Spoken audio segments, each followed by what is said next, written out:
Oui, bonjour. Donc aujourd'hui, on va faire une petite vidéo concernant quelques mouvements de yoga sur chaise, plus précisément liés au croisement et à la gestion de ce plan qu'on appelle le plan sagittal pour pouvoir cultiver le brain gym, c'est-à-dire la gymnastique du cerveau et entretenir les fonctions cognitives.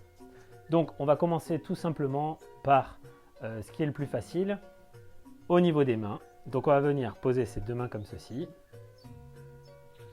croiser les deux mains, donc là j'ai la main gauche au-dessus de la main droite, croiser, encore une fois, attraper les mains, ramener et fermer les yeux. Je prends un temps pour poser mon attention sur mes narines et observer ma respiration. Pour cette vidéo, je vais un peu plus vite pour présenter de façon concise les différents exercices. Néanmoins, vraiment, prenez du temps pour ne pas juger votre respiration. Elle est trop courte, elle est trop faible, elle est trop subtile, elle devrait être plus profonde. Observez votre respiration comme vous pourriez observer le flux et le reflux de l'eau en bord de mer.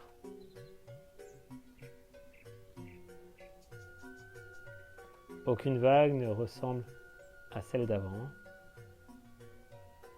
Laissez votre respiration libre.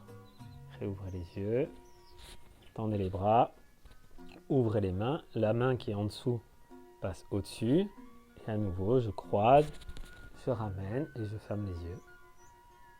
Bien entendu, là je le fais sur chaise pour toutes les personnes qui ont des problématiques de stabilité. Néanmoins, ça se fait debout également, ça s'appelle du brain gym. Et on peut croiser les pieds.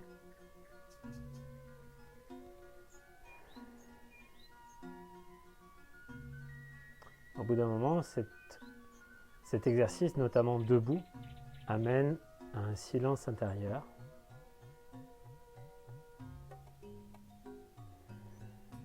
On ouvre les yeux, pour une grande inspiration, on ouvre et on relâche. Puis, on va commencer tout simplement, on peut commencer soit par le bas, soit par le bassin, soit par le haut. Par exemple, je vais décider de commencer par le bas. Donc, la main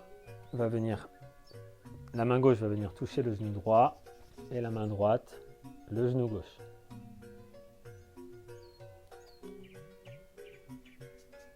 Ok, je reste un petit peu, je relâche mes épaules, puis je croise dans l'autre sens. J'avais la main gauche qui était en dessous, maintenant elle passe au-dessus. Puis, je ramène. Ma main gauche vient toucher ma hanche droite, mon épaule droite, attraper mon oreille droite. Et là, je vais commencer à pincer entre le pouce et l'index. Je vais vite, mais prenez votre temps. Le pouce et le majeur, le pouce et l'annulaire, le pouce et l'auriculaire. On commence à jouer sur la motricité fine. Pouce auriculaire, pouce annulaire, pouce majeur, pouce index. Je reviens sur mon épaule, sur ma hanche et je ramène. Je fais exactement la même chose de l'autre côté, je vais un peu plus vite. Ma main droite vient croiser, hanche gauche.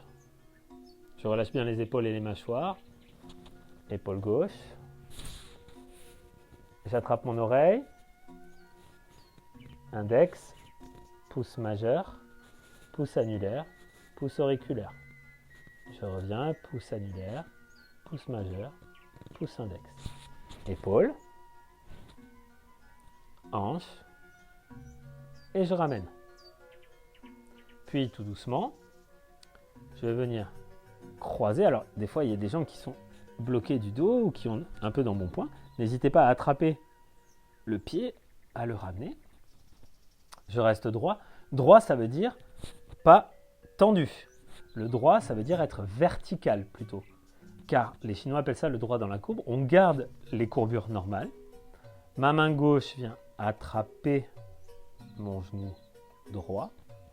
Je viens poser ma main droite, elle ne croise pas sur ma hanche droite, et je viens tourner comme un escalier en colimaçon pour regarder loin derrière avec mes yeux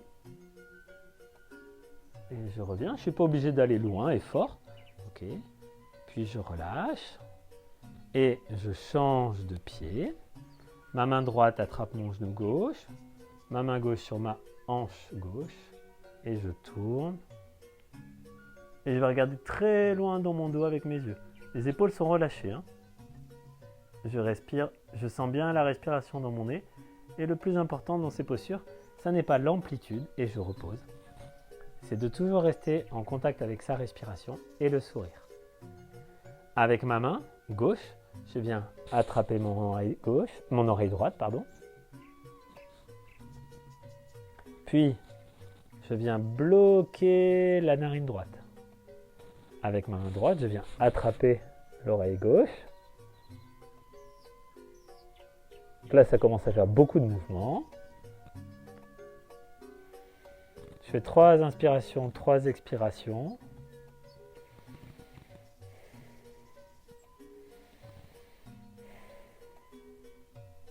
Je relâche.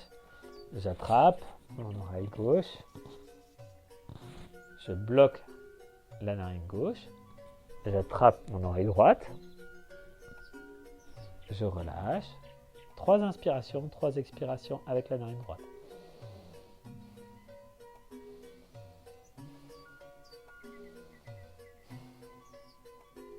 Et je relâche.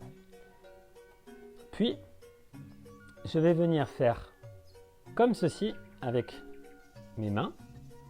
Serrer, relâcher, serrer, relâcher. Main droite, serrer, relâcher, main gauche. Et je fais les deux en même temps. Pendant que je fais ça, je vais travailler ce que l'on appelle les sphincters, c'est-à-dire les muscles ronds. Je vais le faire avec les yeux. J'ouvre et je relâche, j'ouvre et je relâche. Avec la bouche.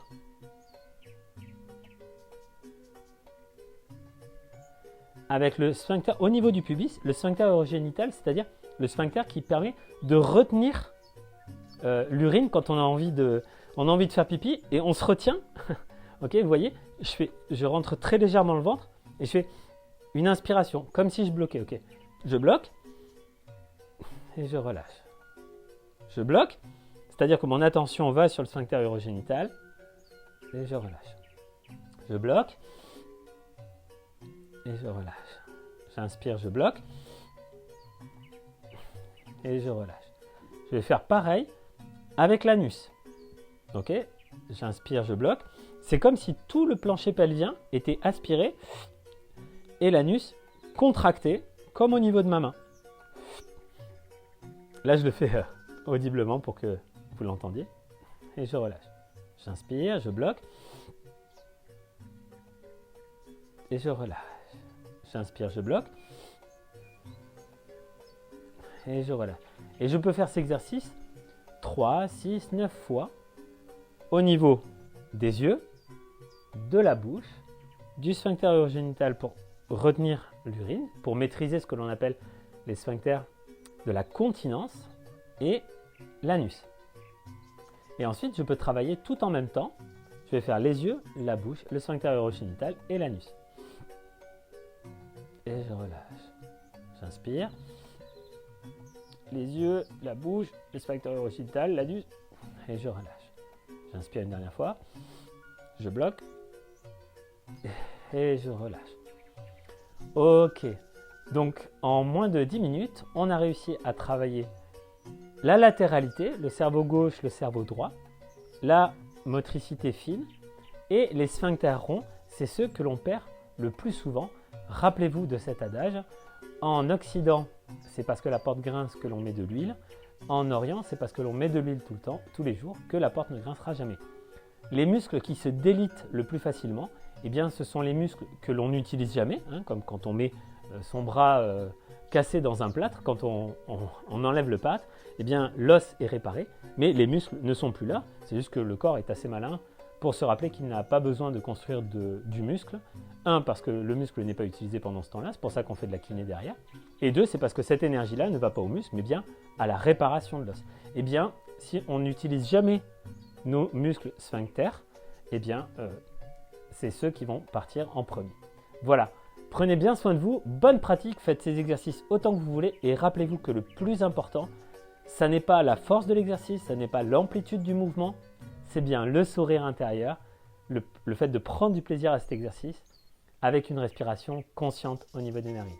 Prenez bien soin de vous et à très bientôt.